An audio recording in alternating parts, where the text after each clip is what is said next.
And now, joining us this week, we're very excited to say, is a man he's got a big job in the galaxy far, far away, in that space western we all know and love, The Mandalorian. And he is a man who is not unfamiliar to the western scene. It's Brendan Wayne. How are you, mate? I am so good. I'm so glad to be on here. Thank you guys for reaching out. I'm honored. Well, it's great to have you here, mate. It really, really is great to have you here. And as the listeners know, we're going to spend the next hour talking just about football. We're going to talk about the Euros. Brendan, is it coming home? Yes. Yes. Are the Italians in Euro?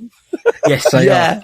Yeah, no, they're looking pretty spicy, the Italians, to be honest, Brendan. Yeah. But they'll probably shank somebody. It's fine. Exactly. Brendan, thank you so much. We know you're a busy guy. You've taken the time to come speak to two Brits about Star Wars. And mate, honestly, it's such a privilege to talk to you. Just some background information. Let's say someone's never heard of you. They've never heard of your career. You've done some amazing things. Would you mind just giving us a brief overview of the things you've done and what you're known for? Sure. I think you kind of described all of the casting directors in Hollywood. Somebody who know me or my career or anything I've done. Beyond that, no, I was late to the game as far as, deciding to become an actor. So I started in my late 20s, much like my grandfather, who happens to be a Scottish fella named Marion Morrison, probably better known as John Wayne. I've heard of him. I think I've heard of him. Yeah, I guess he had some kind of career.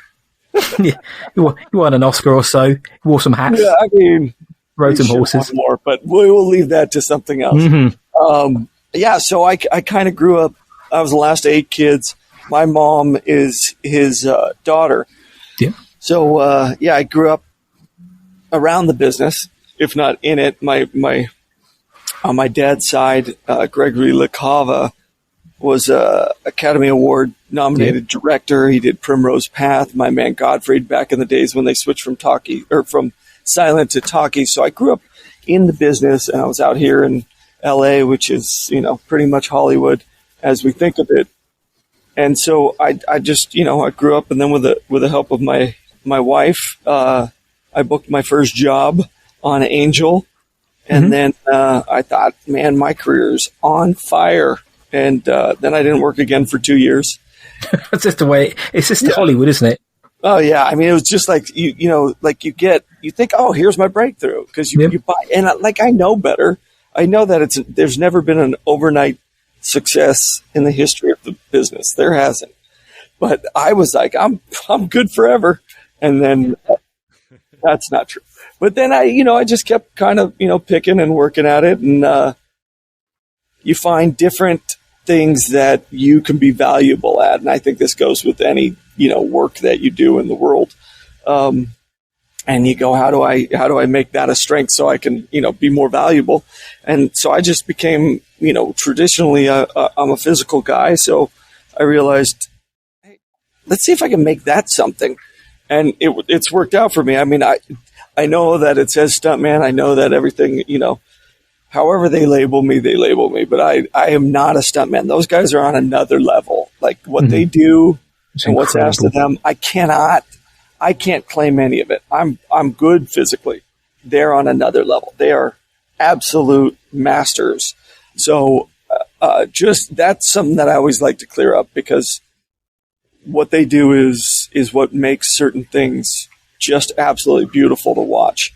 And it's an important piece of what we create as, storytellers. Mm-hmm. So I was trained as an actor classically. I learned to dance. I learned to sing. I learned to fence, honestly, all the classical things. And then, I went and did Angel. That was my beginning. And then Agents of S.H.I.E.L.D. later. I did Cowboys and Aliens, which kept me in Jon Favreau's, psyche. Of course, and, I did a double backflip off a horse 70 feet in the air. Like, they pulled me in Cowboys and Aliens, like the alien's supposed to pull me, and I go 70 feet in the air. And I didn't want to do a simple like just pull. So I asked the stunt coordinator, I was like, Tommy, you got to help me out here. I need to do something crazy. And he's looking at me like, you're not a stunt man, but let's see what happens. And he did it, and it was great. And the stunt guys were amazing. They made sure I was safe. And I think that kind of stuck with John. So like for him, it's, Brendan is this stunt guy kind of thing. And really it's just that I'm a really physical actor. And the more physically I can get involved, the better I am at conveying whatever the story's asking of me. And so, push came to shove, and next thing you know, I'm putting on the bucket and walking around, and I'm getting to do Westerns. It just happens to be in the Star Wars universe. Wow. You naughty boy. So to call a spade, you really are one of the Mandalorians, right? You're the Mandalorian. He's the Mando. I mean, I will say I am a Mandalorian. That's where I can go with that one. I am a Mandalorian without a doubt. I actually played multiple Mandalorians on the show, but yeah, yes. Wow. I memorize the lines. I do the work, so that I can give them the best opportunity to tell the story that we all have grown to love. Yeah. I mean, you've been in the suit, right? Of what has become one of the most iconic things in recent pop culture, and maybe pop culture in general, because The Mandalorian is a TV show. To this day, I always say I'm not entirely sure Lucasfilm and Disney quite realized what they had in their hands when Jon Favreau and Dave Filoni said, you know what, we're going to make a TV show called The Mandalorian. We think it's pretty cool. Kathleen Kennedy was like, yeah, let's do it. And lo and behold, we've got this huge mega hit. I mean, how does it feel to be part of that legacy, Brendan? You're the Mandalorian. How has this changed your life? I will start by saying, it starts with George Lucas and me growing up. Obviously I had Westerns in my life, but, when I grew up, they started to switch over to the space stories and to science fiction because, I don't know why, because they did. And, Star Wars for me was exactly that. Han Solo is, my grandfather in so many different types of his characters that he's played, and then you have the Mark Hamills and things like that. They're like the Jimmy Stewarts that were the Luke Skywalkers, like the Jimmy Stewart. You see it like really the Man Who Shot Liberty Valance is kind of what I saw when I watched Star Wars. You have my grandfather's. He's not a white hat wearing cowboy, but he does the right thing in the toughest situations, and he's willing to sacrifice for the good of all, which is something that as a mythology we all want in our lives. And it's really important, being the father of 3 kids, it's important that these kind of values are put out there. And so that's what Star Wars was and is. And, I was the last of 8 kids. I have 5 brothers. And so when it came time to pick who you got to be in Star Wars, I ended up having to be Boba Fett all the time. And because they were bigger and stronger and faster, and I got the last choice. So I had to be the bad guy. And then eventually I realized he wasn't the bad guy, or at least when I told the story in my head. And then, it became this thing. And I realized, my grandfather wasn't always in a white hat. So Boba Fett's kind of like this. And so for me growing up, that's what it was. Star Wars was this great thing. And then we come to, Dave and John, and they've decided, how do we introduce Boba Fett without introducing Boba Fett? Because everybody wants to see Boba Fett. You're right. True. And how do you, because you're never going to meet that expectation. It's kind of like Jeff Bridges doing True Grit. No matter what he did, I don't care, you're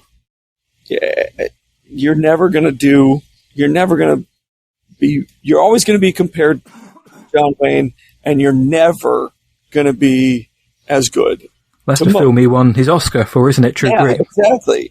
And so, for me, I thought, these guys are genius, absolute genius, because they found a back door to tell this story without telling the story that everyone else has already told. Whether it was me as a kid telling it, or, the way that people have, the fans have written their own canon and written their own stories. So it was really, really cool.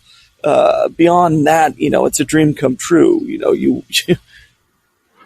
I got into this business for this exact reason. Like, you get to go into worlds and away from, I gotta, find a way to get my kids a great education, or I gotta, pay a bill, or figure out how to make my car work, or whatever it is, those mundane things we have daily. I got to go in my job and go imagine every day something, and then go to set, and you have like a Doug Chang or like Rebecca or Andrew, any of these guys who create these visuals, stunning visuals. And then you have, Dave's incredible artistry and John's incredible vision. And it wasn't a fight amongst them. It was such an incredible, and John's so good at creating a collaborative approach. You walk in and the first thing I ever, donned the suit for was, we went to the IG-11, and I go in and we're going to find the child, and we're fighting all the enemies, coming in there. And it's like walking onto a set, and it's a full set. Like, I was a kid. I was running around in the buildings, goofing off, and then we were talking about how we're going to set up this fight, how the camera's going to roll along with us, and I'm sitting there with Lateef, the absolute stud of a stuntman, and talking to Ryan Watson, who's like, this is how we, create these stunts, these fights. How are we going to make this work? I'm thinking of this, and I'm saying, well, in a Western, I'm not throwing a high leg kick. He's not doing that. We're going a lot of big, wide punches. Let's get into it. And you realize, I'm just doing what I did when I was a kid. I get to be the guy that I used to pose. And it is, in its purest sense, exactly what we wanted to do as kids. Well, you've made two guys over here quite jealous hearing all that. Mate, honestly. Well, Boba Fett, funny, because when a lot of people before Mando came out were saying, is he gonna be Boba Fett? Is this just another Boba Fett, or is this a backdoor for a Boba Fett show? As it turns out, it kind of wasn't any. Certainly not the latter, even though it appears to be. But you mentioned that you like to embody, whoever it is you're playing, and that's something which I personally, and I know Luke has as well, and a lot of our listeners have been stupidly impressed with, because we know that Pedro Pascal, another stud, voices Din Djarin. He is the voice and the face of Din Djarin. But certainly in this first season, especially, people were so impressed by the depth of emotion and character that you brought to the character of the Mandalorian, whether it was your poise, your gait, or the way that, your head would tilt or something. That must be, for somebody underneath the helmet, knowing that, similar to kind of Dave Prowse and James Earl Jones, knowing that, people are going to be talking about Pedro, to hear that kind of praise, because I know that there was a lot of it, that must mean an awful lot as well, because what you bring to the role isn't just a guy in a suit. You are the character until you're not, when, the voiceover's put over. So that must be incredibly good to hear. Yeah, I mean, as far as the ego roles, it was really cool, Yep. to get the reaction that we wanted, and I take credit for whatever little thing that I brought to it. But when I say it's a village, I mean it. The reason why it was so bloody successful is because of the people around you. They wanted you to succeed. These people love Star Wars. They love they want it to, and not. It's not about, at the end of the day, did we make $1 billion? That's what I love about the set. And I'm talking the prop guy to the PA. The excitement to be there was there. It was the same thing from the bottom to the top. And I mean to John. John wasn't approaching this like, okay, how am I? And yeah, of course he probably had the vision, but he approached it with the same excitement you and I do, when we see, Slave One come in, or we see the Razor Crest, or the child, reaches out and, has almost an ET-esque moment. Where you're like, no, or you see, Luke Skywalker destroy the Dark Troopers, and I'm getting goosebumps saying it. Wow. So yes, to say that I was not, incredibly pleased to hear that people took it well would be disingenuous. But to say that it was me, and I'm, I know that, and I've been told, like publicists, PR people, they're like, take credit. I refuse, because, it started with my wife having to put up with me ordering a Boba Fett helmet on Amazon, and then putting on my, motorcycle body gear so that I could understand what it was going to be like to put on this helmet and walk around in this suit, and then practicing drawing, walking through the house, and my daughters are looking at me like, Dad, you are such an imbecile. And I would draw my, water gun out of my holster and show them, and they'd be like, oh my God, Dad, please. Cringe, Dad. And I was like, no, I can do this without being the dork that I clearly am, because guess what? They are paying me, so I have to be really good. I have a responsibility to people like me who love Star Wars. So let's go do this. And then you get on set, and these people, who are like, oh, that's number, like on a call sheet, they number people, and it's like 1 through whatever. And some diva made number 1 potentially a good or bad thing, and it should always be a good thing to me, and you should be the one who includes everybody. Like, you guys clearly are.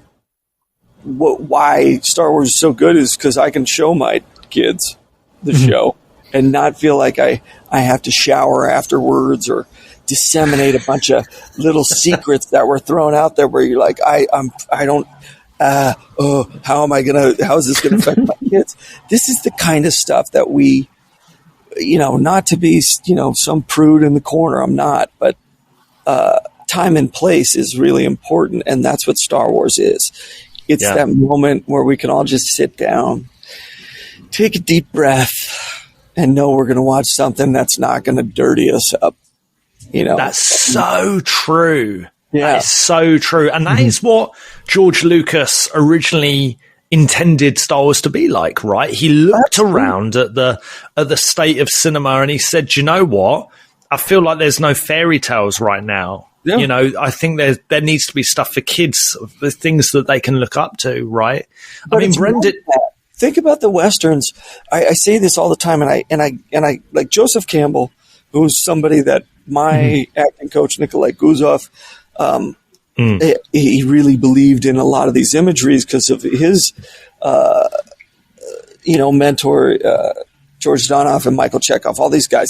Anyways, their idea was that acting, although is like Olivier said, it's acting. So imagine, not, and mythology, like the Americans had the Western, and it was this idea, of you can, and even if it's tough, you can persevere. But it was mythology. The Greeks had it. Everybody's had a mythology of some sort. And that's what Lucas saw was we're going to lose the Western. So I'm going to create something. And he created something that took it. And, this is coming from somebody whose pedigree comes from the Western, which is I'm going to take it at another level because I'm going to create something that is more inclusive, that is more approachable. And if The Mandalorian is anything, I could not be more approachable. And I didn't know it at the time. I really didn't. I thought this was so masculine egocentric. I didn't think of it that way in a negative way, but I did think it was very, this way. And then the show goes and the people who are reaching out to me are, anywhere from a 4-year-old young girl throwing on the bucket and being like, I am Mando, to, like a 40-year-old woman who's doing it. And then you realize, oh man, I everything that I prepared in the role was, like with John, was very great about saying, hey, your stillness is really important. Every movement is really important. You watch, Clint, you watch your grandfather. Their presence is there because they trust the camera, the cameraman, they trust the storytelling. And we're allowed to allow the audience to impress upon the character their feelings. And that's what made The Mandalorian great. I was a mirror, and eventually I really was a mirror as my armor got better. A Tesla. But that's what it was. It is this thing like, oh my gosh, it doesn't matter who's watching it. They can all be the Mandalorian. Yes. It's relatable, isn't it? It's relatable. There's no male or female, connotation. It is not a race. It is not a religion. It is a creed. It's something you live by, which is the cowboy way, which is Star Wars way. And so, yes, to tell a long story, yes, it was really cool to hear the recognition of the thing, but I can't do it without Simon, Jays, and Baz telling me that, hey, stop shaking your head. You look like a bobblehead, you imbecile. But it really, we were even you have guys who are grips who are like, hey, look, this is really important because in the canon, this is what happens. And you realize you're telling a story that's, I could get egotistical, I guess. I probably would have been fired eventually, but I could get egotistical about it, but it doesn't mean as much to me if I do. It means more to me that you guys care that this story was told than I told the story. Woohoo! Yeah, that and $5 to get me a cup of coffee at Starbucks. I want to go and sit down and have dinner and hang out and talk about it. Oh, how did that affect you? That's funny because when we were on set, I'll tell you right now, I didn't think the child, Grogu, I just thought he was another, piece of the story. I didn't think he was going to be so integral. I didn't see it. Yeah. And that's where John and Dave's vision and Rick Famuyiwa and Deb Chow and Bryce, that's where their vision and their ability to tell the whole story, becomes so integral. It's really cool. That's why number 1 on the call sheet isn't as important as what the writer wrote and how the director sees the whole story being told, because I'm just a function of the story. Yeah. And I think that really comes across in the production, like when you're watching it. I know you've already said, I've got a few like counterpoints or things to add to what you've said, Brendan, because you talk about us like appreciating it, man. Like we love this show. Like this show is so universally loved. And when I say, like, we all know last year especially was so difficult. It was so difficult, so hard for many people, many people, and it's still very hard for so many people around the globe. But I tell you what was just a perfect bit of light relief was The Mandalorian Season 2 toward the end of 2020. Mate, I'm telling you, it was like one of the only highlights of that year. It probably was like the only decent highlight of that year because... And it was just perfect. And I think that's why the story just screams to people. It relates to them just deeply. And even if they don't necessarily understand the specifics as to why, that doesn't matter. They're enjoying it. No, that is the truth. If you could just walk away from your life for a minute, sometimes it's how you recharge. It is. I agree. And I love to hear it. I really do. Because when I watch the show, I'm able to, just go and listen to the story and watch the story and watch it be told, and not from my experience, but from the storyteller's point of view. And it's so cool. If you think of like with the pandemic and all that stuff, the journey, the travails and the overcoming, those kind of stories are really important to watch, I think, because it does reinvigorate our, tired struggle sometimes. Yes. Our hope, that's the one thing, a new hope. It really is important that, we have hope and belief in each other. And I think, Mando's growth from 1 to 2, is so important because it's the idea of how does he go from singularity to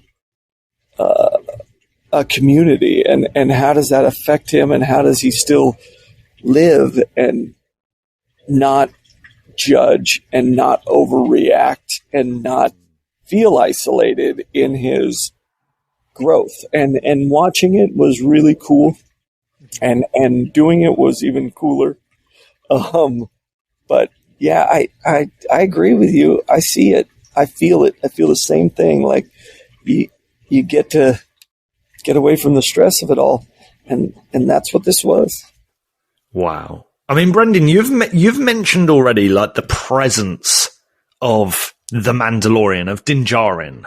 Yeah. And I kind of can't help but wonder how similar, but also how different is, let's say, your cowboy, let's say, spirit compared to your grandfather's, right? Because there's that direct link there. But there are many people who don't even know much about the Mandalorian, and they just see him walking. They see his body language. They see what he brings to the show, and they go cowboy, right? Yeah. So I'm really intrigued to see like what's different, but what's similar. Well, it's for me on a personal journey. It's been pretty neat because you grow up and you're John Wayne's grandson, and right.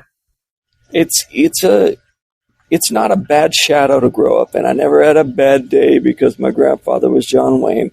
I would never pretend that. It's never a cross to bear, to carry. But as far as being an actor and following in those footsteps, it's different because I'm 6 foot, and when I'm healthy, I'm 175, 180 pounds. He was 6'5", 260 pounds. Yep. Wow. He was a monster. So there are certain things that I'm not, which is I'm not a 6'5", 260 pound guy. They carry themselves just different. You know what I mean? They really do. And I shied away from it when I came into the business because I knew I wasn't that guy. I've walked into rooms where casting directors are 5 inches above where my head is, and then they fall down to me, and you can see the disappointment, and you're like, well, I'm not getting this role. But, so I was, and I was the last 8 kids who was the smallest of the 8, So my smallest brother's like 6'2", 240 pounds, and they get up to 6'5", 280. They're just monsters. So I always kind of lived with I didn't have short guy complex. I didn't have to go fight everybody, but there was the concept that I'm not going to pull that off. And what John taught me with Dave and Deb Chow and Rick Famuyiwa and Bryce, what they taught me and Robert Rodriguez, he's taught me more than I can even. Anyways, what they taught me was, it isn't the height and the natural things; those are there, and they are or they aren't. But that they gave me confidence to walk in that suit and not have to demonstrate or illustrate certain things, but to trust that they were there. And so, like, my walk is my walk. I know everyone's like, oh, he walks like his grandfather. Blah, blah. And I laugh with them like, I don't. I walk like me, first of all. He had small feet for a guy who was 6'5". And I think they're inside, by the way. Yeah, I think they're in Celia's room. Sorry, I had a guest. But, he was 6'5" with a size, 10 foot.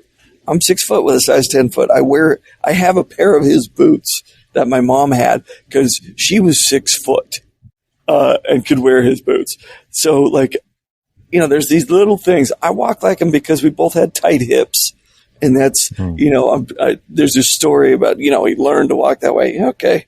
If that works for you, what happens is when people tell me to slow down, I can't help the way my hips move. I'm like Shakira. Don't lie, mate. There we go. You've heard it here first, folks. How does Shakira play into Star Wars? Well, you've found out in Star Wars session. Sorry, Brendan. Go on. Little did you know is that John Wayne, really, that's where Shakira got her moves. But I was literally like, how do I explain? And then I was like, wait, I don't have to explain anything. This is just who I am physically. This is how I move. And then, I've been boxing for 25 years now. So my physicality has always informed my acting. So much like my grandfather, who was a physical guy in the first place, I had to start with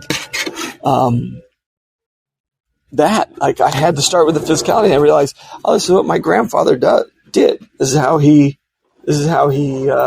worked. So there's a lot of similarities like that. Now, on the flip side, his hand was as big as my head. His arms were like my legs. So there's just a certain intimidation factor that he was able to do without even thinking twice about. So you kind of just, you let go and you go, okay. And my mom used to say to me when I was going to be an actor, I was like, I can't ever be a leading man. I'm not that pretty or whatever. And she's like, really? Ask Danny DeVito what he thought. Yeah. And I went, oh. She's like, did somebody tell him, woke up one morning and we're like, yeah, you're clearly a leading man. No, he just carried himself and his talent proved out. So don't worry about that stuff. Don't let anybody define you at any given moment. Evolve. And that informs the Mandalorian for me, is the evolution, because he is constantly evolving from a single-minded bounty hunter to, it's so weird to say this, but to a family man. He's a dad. Yeah. He's the Dadalorian. Like, the Dadalorian, that's it, man. It's so crazy. But yeah, I'm honored, to be John Wayne's grandson. And I was able to take a role that, and this is going to be blasphemy to somebody, I'm sure, but that eclipses the idea, to a lot of people. But it is carrying on the legacy to me. Yep. Of inclusion, of, pull your boots on, pull down your hat, and just get to the work. Because that's really what it is. And that was the ethos of these two icons. And yeah. It's bringing a contemporary. It's bringing the Western almost to a contemporary modern audience. Because I like film. I've gone back to watch Western films anyway since the Mando's come out, and man, you can see the nods. Like you say, whether it's something like Josie Wales, a Clint film, or one of your grandfathers, you can see where they have pulled inspiration from. And if it opens the doors to that genre for a whole new wave of people, then great. Some of the best films ever made have been from those old 50s, 60s John Ford Westerns and more so. But you've appeared in the majority of The Mandalorian now. You are, as we say, Din Djarin underneath that suit. But you've mentioned, obviously, Luke Skywalker. People may have heard of him. But what was your favourite sequence to work on from episode 1 to right to the end of season 2? What was the kind of one sequence where you thought, this is unreal, or you got the most out of? I was talking to somebody about this last night. My daughter was filming here as a location. She's scene design, and she just graduated school. I just told them, just work. Whatever you do, just work. And they did. They filming something, and I was talking to one of the actors in the short, and I said, it's funny. Like, is there one? I guess for different little things, yes, 100%. There is like one moment for, oh wow, the amount of emotion that came out of me in that moment, like that was really amazing. Or like physically, this was really cool to do constantly, or this set was unreal to walk onto. Like there's a bunch of different moments, and to to look at one is really tough. I'll tell you, I ran into some physical hardship right before season 2 started.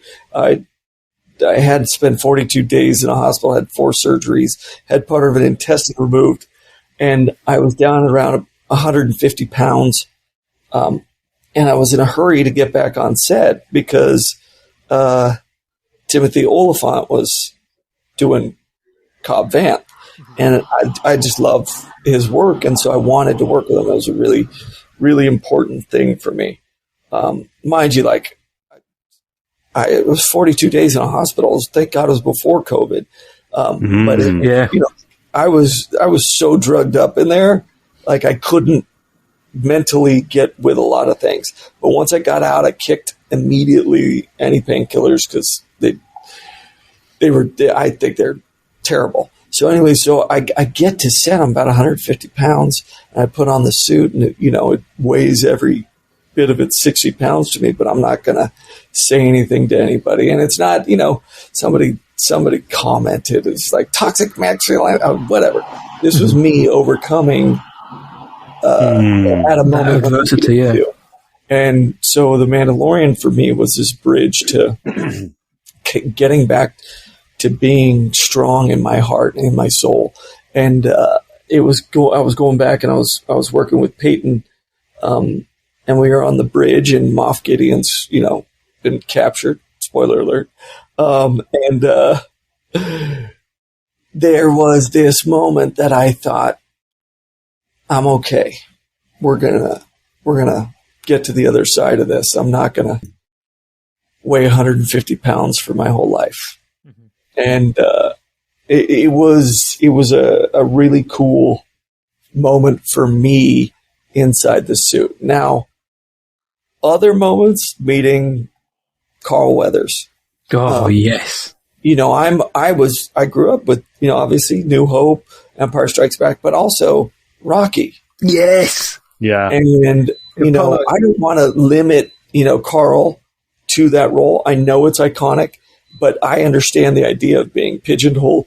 So I was like, I didn't want to say certain things but I think I spent the first day mostly staring at him during scenes when I was supposed to be talking. And he was so gracious. He was like, any chance you could respond to me a little sooner here or there? I was like, I'm sorry. And then finally, I don't get starstruck. I grew up, around, the president, like all these different, like people who are, of high status. And then you meet your heroes, and sometimes you wish you never had, but this was not one of those instances. I looked at him and I said, I am so sorry. I have to be honest with you. I am awestruck. You are, for me, a hero. And to watch you work and watch your professionalism, blah, blah, blah. And then I was so impressed. And he really became a mentor for me. He seems very humble. Yeah, you know what he is? He is humble, and he's not going to tell you anything unless, if he thinks you need to hear it, I've seen him do it, but he doesn't tell you things for his ego. Mm-hmm. He tells you things so you can succeed, and that is a true mentor.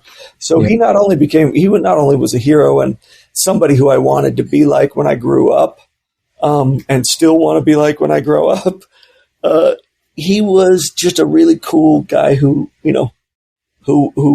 helped me understand what my role was and how I could fulfill it, and gave me confidence. And I'll always treasure that. He called me when I was in the hospital. He's one of the few, and it was unbelievable. So yeah, I mean, to me, you watch those Fast and Furious movies, and the feeling and the idea of family first. That's what this set was every day. So walking into a new design by Andrew and Doug Chang and Rebecca and Amanda and all these people, all the creators, physical creators, and then the Johnny Mack, who's Greens, and Jeff, and all these Corey, like all these guys. It's really important. I know them because they make me look great, so that all I have to worry about is what I have to do, and I have to connect with these other people. And so and I get in a land speeder, or I get in my ship in Star Wars. Are you kidding me? Oh, mate, what? Like, this is crazy. I get to put, the kid down behind me on his jump seat while I'm flying. So, yeah. It's so surreal to hear this. It's surreal to be there. It never gets old. Unless you're a jaded person, I guess, who walked into this as a job. It never gets old. It's always inspiring. Wow. I mean, you're saying about these scenes, where you're picking up a moving little baby Grogu and whatnot, and it's so hard to imagine, right? Because as the viewer, it's so seamless. This production, Mando, is so seamless. I mean, how weird was it, Brandon, hearing like Pedro's voice over yourself, over your own body movement? Because I'm sure, you were there, which scenes are yours and you know which ones are Pedro's and, other people's, but like how unusual is that? It takes a minute and then you get used. Like for me, it was like, oh no, I don't know. And I'm sure he was physically looking at certain things I did going, why, you know what I mean? But you find this kind of way to sew this amazing quilt, together, and then you watch it just unfold, and you're like, wow, we did a team thing. I grew up playing team sports. I love the beautiful game of football. Like these kind of things. Hang on. Which football are you talking about? Because we're talking about... There's only one football. Yeah. Yes. Oh, right. There's one team in North London as well, according to you. It is. Yes, it is. Where's the derby? You know what I mean? Like, that's it. Yeah, exactly. That's one football. Now, I grew up with a different one, but I just don't, the word, now that I've expanded my brain and my horizon, the word doesn't fit the thing. Like, it's more like a Australian rules or rugby. You know what I mean? Like, it would be. Yeah, your sport, didn't you, mate? Oh, yeah. Oh, I did. I attempted to play rugby in college for 5 seconds, and then the guy came over, and I was like, "That's your skull. I can see the bone in your forehead." I'm done. And he's like, "Nah, just tape it, and I got to go back." And No. I was like, "Yeah, no." And then the Junior All Blacks played my cousin Pat Munoz, who was at St. Mary's playing on the rugby team. They played each other, and I think like 3 guys, they were taking it easy. I think 3 guys on the St. Mary's team had broken femurs. I was like, yeah, no, this is the stupidest sport in the history of man. So, but yeah, so but the thing is, I love the idea of overcoming the obstacle in front of you, and that comes from team sports. How do we do it together? Yeah. Blah, blah, blah. And then to take a role, which is usually very individual, and then to share it, first of all, which is very antithetical to the idea of, I created a character and then somebody else was talking, and then this other guy who, like Latif, who can literally one-handed pull himself up and throw a punch on, while his feet aren't touching the ground. You're like, dude, you're unbelievable. I will never, because he's always like, no, don't say anything. I'm like, I will never, ever stop saying anything because you constantly impress me. It's unbelievable. I don't even understand how you do this. So, it's just really cool. So to sit there and watch it and then hear a different voice. First of all, I'm generally speaking, I'm sitting here watching it, saying the lines. My kids are like, "Shut up, Dad." So I have to, say it in my head, and I watch it, and most of the time I walk in and I just watch because I want the story and I want to see how it unfolds. And then other times I walk in and I watch and I go, I wouldn't have chosen that take or something. But it's really, for me, the whole process is so beautiful. I'll tell you, I love, this was a moment of trust. Like, you have different directors for different episodes, and, Filoni, and his Jedi episode in the second season, the Western everything in that. Yeah. Oh my word! That episode. Right, and and he introduces one of the greatest characters in Ahsoka, and I get to have a showdown with Johnny Ringo.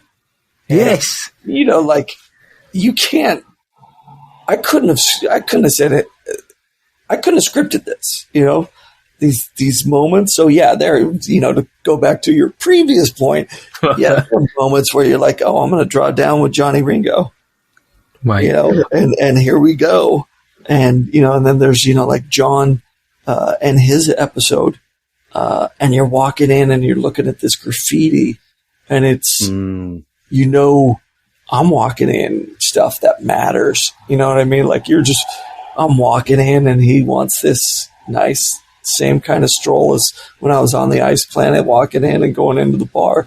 And it's epic. And, so I just lose myself in it. And then you have like Rick Famuyiwa, and he's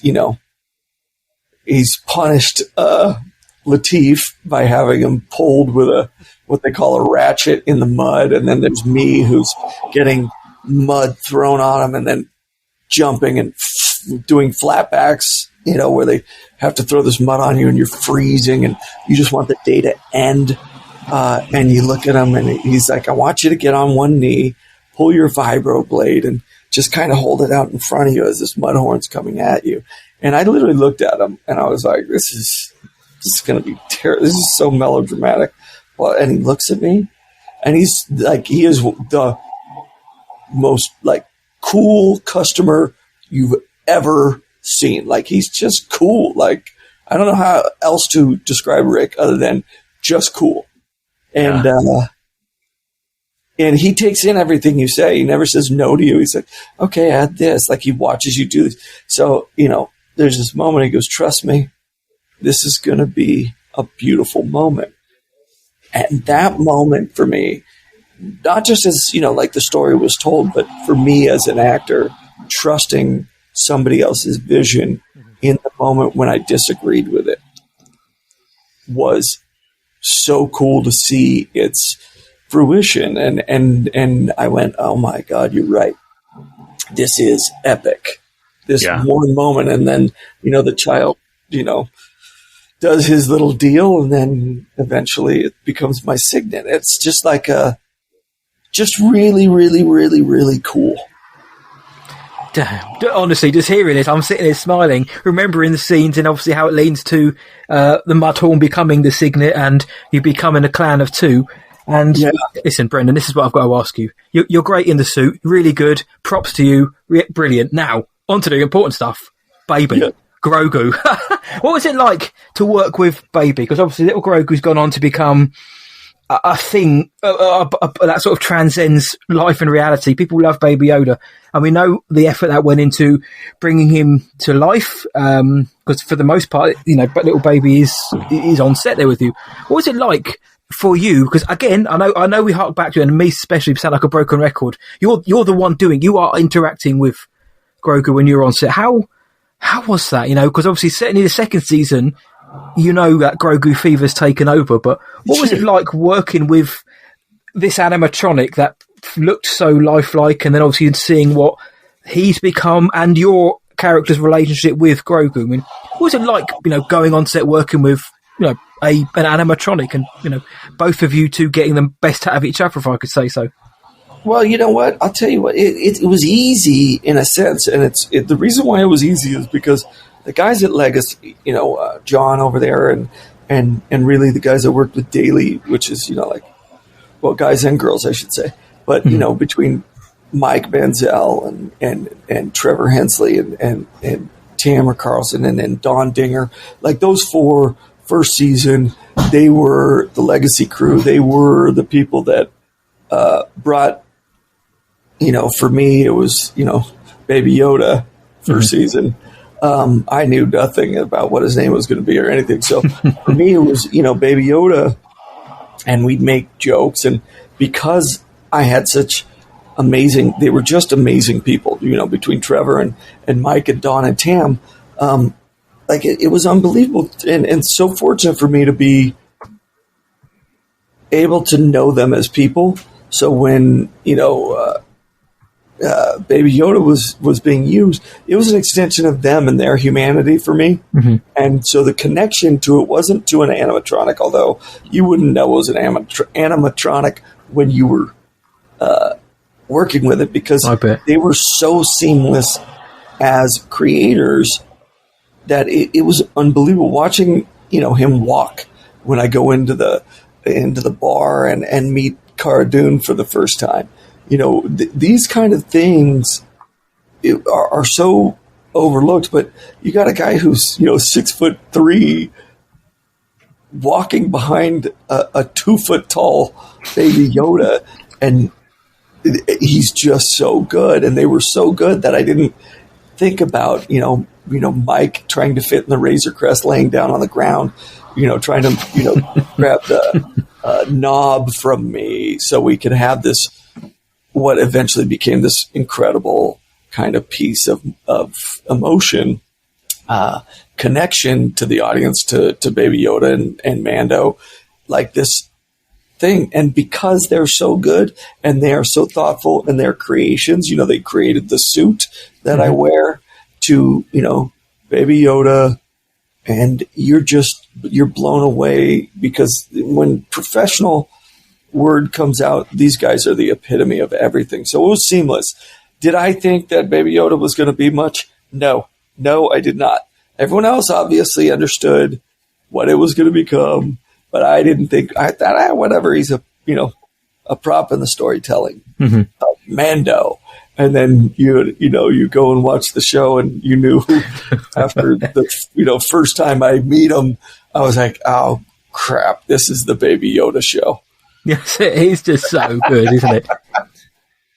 Man, I mean, it's so honest. I know I've already said this, but it's so weird hearing these stories, and that, Brendan, you're there, you're in the thick of it. And you're making, you and all of the team around you, and I love your attitude towards this, like, team spirit. But all of you guys, you're making TV history. Yeah. You really, really are. And just hearing these like little anecdotes and stories, it just honestly brings so much joy to my heart, man. And to the people listening, it really will. Well, so, I mean, think about like at no point in Star Wars, George Lucas gets the credit, and he deserves the credit. But at no point, it never felt like he was pulling the blanket over from you, like where you're like, it from New Hope on, like, I never felt like he sat at the,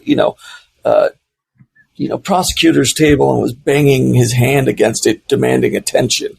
He cared about the storytelling, and that's, if he can do it, I better do it. I have a responsibility to what he allowed me to grow up with and live with and learn from. How do you tell a story that's enjoyable yet still teaches you something? That's what we're doing right now. And it definitely is that. There's no doubt. And Mandalorian is doing that. And I wonder if the Book of Boba Fett is going to do that. And I really do hope that it does. And, interesting segue. Brendan, I'm sure you know what's coming. Are you at all involved in the Book of Boba Fett? Oh, am I? No. Yeah. I mean, that's Rob. I mean, like, I went and hung out with Robert because he became a very, just a great kind of, I don't know, what do you call it? Like, he just became like a creative mentor to me. Like, and he challenged me to be better as a father creatively. And so, like, he would text me things, and this is all just from working with each other in season 2. And he was just I can't tell you what, like, a just down to earth, another guy who just loves to tell a story, and whatever you put in front of him, obstacle wise, he's just going to tell it. And so I was fortunate enough to be around him while he was, out there So I do know stuff, but I won't tell you anything. But I'll tell you right now, when I texted him after his episode premiered, and I went, hey, this is coming not from Mando, not from anything, but a fan of Boba Fett and of Star Wars. I said, Robert, man, I don't know how you pulled it off, but you went beyond my expectation and what I built up about it. And you are a genius, and I love you for what you did. And he doesn't need that kind of adulation. So his response was, I said, your Boba Fett identity that is so clear is so separate from Mando's identity, and it's beautiful what you did. And he said, I just thought, and I'm going to quote him, all killer, no filler. Yeah.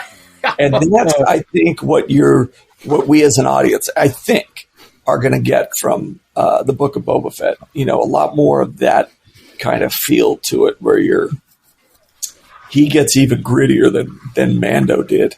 Mm-hmm. Oh, really? Yeah, I mean, I feel like he doesn't have the choice, because he really was a different kind of character. Yeah.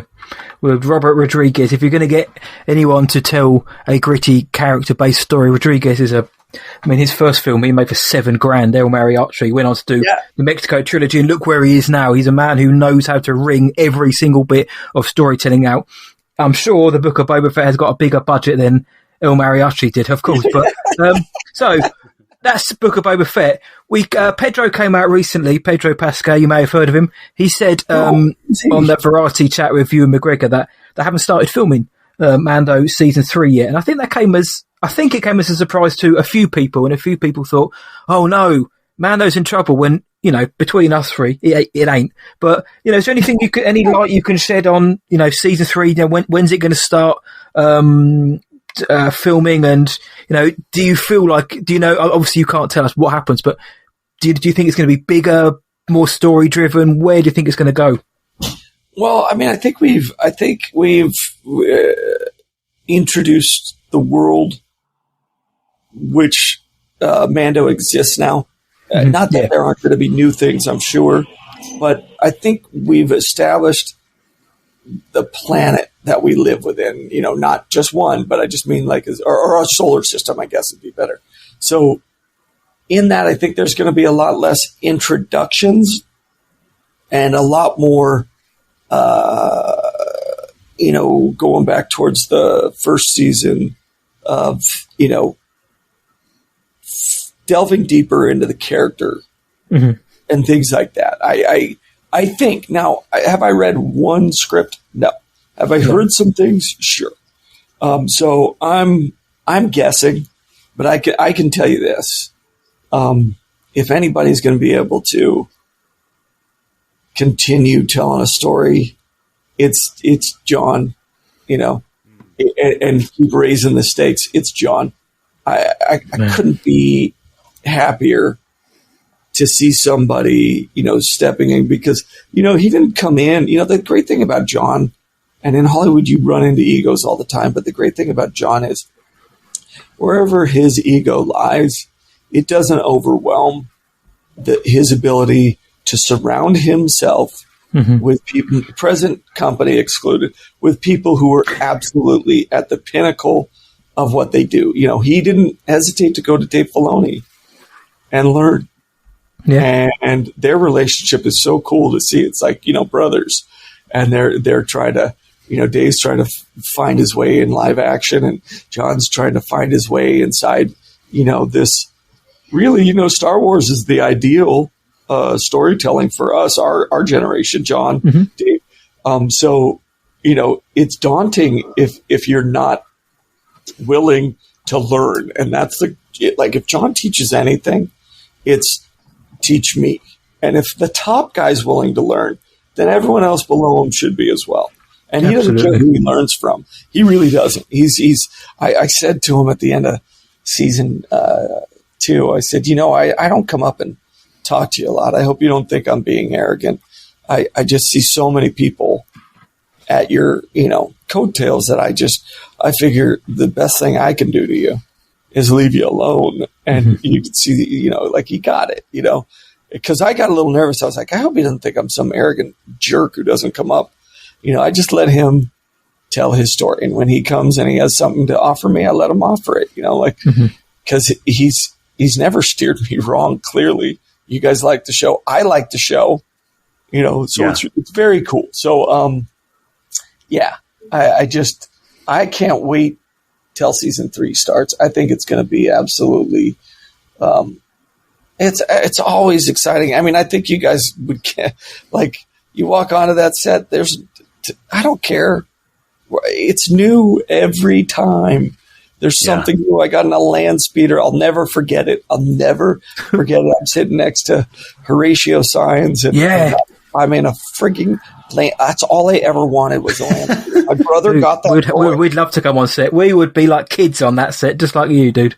Like, really? Like, and then that's why I always get set a couple hours early so I can walk my path and understand what's going on and watch them build it.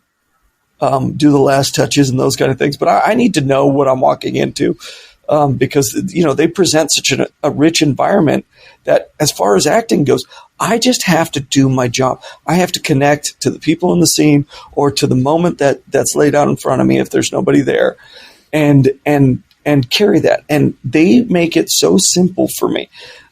There's no guy running around with a stick and a tennis ball. Like, I get to walk into the volume and see these images projected that are, you know, normally most people would either have a green screen, a blue screen, or a stick with a ball. I get to see them. I don't have to take myself out of it. So the imagination of it gets to, you know, evolve. And so, it's just nuts. The day I get bored is the day I quit. Wow. It's so lovely hearing all of this, man. Even the little reference to the tennis ball. We all love the CGI tennis ball reference. That's it. We love it. We all love it. And honestly, Brendan, just like selfishly, it's been so amazing speaking to you, especially because my granddad was such a huge Cowboys fan, right? He loved Westerns and he loved your grandfather. He adored him. He's no longer with us, my grandfather, but this week I've been talking to my nan, right? And I've been saying to her, mate, I really wish he was around to see like my granddad, to see his grandson talking to John Wayne's grandson about Star Wars. Like, and that's the power of the internet. But also, you know, I just want to reiterate, I'm just so grateful for you coming on and telling us these tales, telling us these stories, because it's so interesting, mate. And I mean it when you guys say, you know, you mentioned earlier, you know, you must be doing something right because, you know, you like the show. No, we don't like the show. We love this show. It is something else. It is special. It is special, right, matey boy? Yeah, it is. And you're a big part of that, Brendan. Like I say, you don't just because you don't show your face and that, you are the physicality and you look at a still image of the Mando. That's the Mandalorian, the man behind that. That's you, and what you have brought to that role is what is so intrinsic to the success. Of course, alongside Pedro and everybody else within the team that helps you as a character grow and develop and evolve. But do you know what I mean? I mean, you look at the man behind the suit. We know who that is behind the suit, and hearing these stories has been it's been something else. And I've got to ask you just quickly: did you know it was Luke Skywalker in that last scene? Yeah. Yo, you did. Yeah, I did. I do. And I think they told me specifically because when that scene was being filmed was when I had just come out of the hospital. So I think they told me that as kind of like a buoy, you know, because they knew that it would mean the world to me because that was Luke. You know, like for me, Han Solo was my guy, but Luke was everybody's, you know what, it was Luke to me will always represent that transition from I don't know, hopeful naivete to adulthood, you know, because he's the ideas of everything being black and white, and no gray gets challenged for him. And that's what Luke was. And I didn't see it when I was a kid because I just wanted to be the swashbuckler, with Chewie by his side flying the Falcon. And which is kind of what I got to be, with Mando. Yeah. But as I got older, I realized who Luke was. And then as I had kids, I realized exactly who Luke was and what my responsibility was. So to know that he was coming in at a time when I was probably I was on reserve tank at my gas tank, it really did help fill it up and buoy me. That's amazing. That's amazing to hear, mate. Yeah. Look, it's cool what I do, and I'm proud of what I do, and I hope to God that people keep liking what I do. But I know that in order for me to do what I do, it took a village, and it starts with my wife Sarah, who teaches. She's always taught me, and I've learned from her always, and she runs my lines with me. She tells me, "Oh, that looks really stupid. Don't do that." And but she does it in a way like I say it like that. She never would say it like that. She knows how to direct me in a way that I can walk on set so John can just feel free. And that's, she's an amazing actress in her own right. And then on top of it, she's there to support me. And then my kids support me by keeping me humble and making sure that they know that I'm just dad and I'm dumb. Yeah, kids do. They're good at that. I have. Well, I teach. I want you guys to know that for 17. So let's talk about football for 2 minutes. This is the deal. Here we go. I had my first daughter who is now 22, and I was working as a bartender, and my manager Neil Johnson was from Sheffield. And he said to me, "Oh, you had a daughter?" I was like, "Yeah." He goes, "You better learn footy, mate." And I was like, "What the hell did you just say to me?" I said, "I think we could take penicillin and get rid of that." And he's like, "No, I'm talking about what you would call soccer, blah, blah, blah." And he's like, "You better choose a team because if you're going to work with me, we're going to." And I'm like, "I'm not watching soccer. These guys are running around like somebody, some assassin, shot up for 200 yards, blah, blah. And he's like, "Just watch the game because you'll get beyond it pretty quick." And I'm like, that's like saying, cancer's not bad as long as you throw up a little with chemo, but you'll be fine. No, it's not. I think that sounds terrible. But he was right and I was wrong. And that year that I chose a team, I chose Arsenal. I have no idea. There was a cannon, so I was like, "They're named after weapons." Yeah. And who knew that I was going to be Mando eventually? And weapons are a part of my religion. Things come together. Honestly, this is why I chose Arsenal. So I choose them. And what do you think happens that season? They're going to win something. What do you think? They didn't just win. It was the Invincible season, wasn't it? It was. Yeah. Him. It made him want it. It was the greatest thing for me to like it because I was able to rub it in his face every week, and I was like, "Oh, this is amazing!" And Wenger's his approach was so beautiful for me as far as the flow and it was, yeah. And I don't know. I did at that point. I really didn't know the history or anything like that.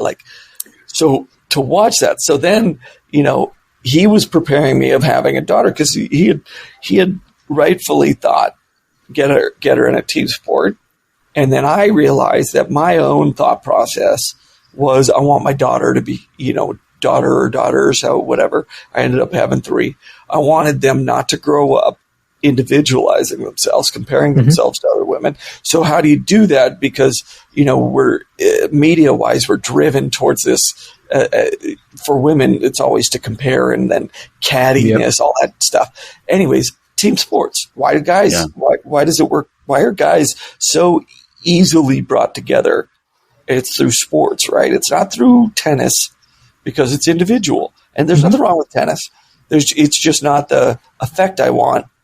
So how do you work as a team? Well, that's how. And so then, I know nothing, and I go out, and now I've been coaching it for over 17 years. And yeah, I'm looking for like Leeds, or maybe we'll get Aston Villa, somebody, maybe one of the Scottish teams, the Rangers. Like maybe I can get out there and they'll hire me, and I'll wear the suit if that's what'll Ted Lasso. Mate, well, you've said it now. Brendan. You've said Mandalorian can be the manager. And we've already said before before we started recording, when you eventually do hop over to the UK, we can chat further all about this over a pint. Yes, I owe you a pint. Look, I owe you guys for watching the show because I don't have a job without you. But I will say that it was a crazy Englishman who got me into football and eventually. As a gunner and the most beautiful sport on earth. And the funny thing is here in the States, when I watch, I watch the women's team, obviously, because I have daughters and I want them to be able to relate to it. And I watch this beautiful game that they play. And it's absolutely gorgeous. Yeah. Oh, mate. Yeah. Mate. The women's team over there is something else. And I want to echo, look, I want to be able to say, look, see what did you do this weekend? Oh, I bought the Mandalorian a pint. So that's the way it's going to go down, unfortunately. Hey, I'm good. We'll go get some, We'll get some chips. Yes, that's it. Chips and cheesy chips. Some chips, yeah. Maybe we also really rave about curry. As well, like British people in general, but especially on our podcast. So maybe we can all go for a cheeky curry and a pint all together. Yes, no, I would love that, and I would like to have my Ted Lasso moment. Yes, because he had that. Just don't order it too spicy, mate. Yeah, yeah. Oh, God, I love it. Brendan, thank you so much for taking the time to come and speak to us, mate. It has been amazing, and this is going to be one of the most memorable podcasts I think we've ever done here on Sessions. Thank you so much, Brendan White. I appreciate it, guys. I really, really, really do. You have no idea. I know you're excited and hearing the stories behind, but I love hearing that the stories we tell, and I mean we, not me. Are effective and that they reach across all kinds of things. So thank you so much for having me. Next time I'll try not to talk so much and we'll just have a good time. Your words have kept us going, mate. And I suppose the only way I can sign off is, thank you so much for coming on, mate. And this is the way. This is the way.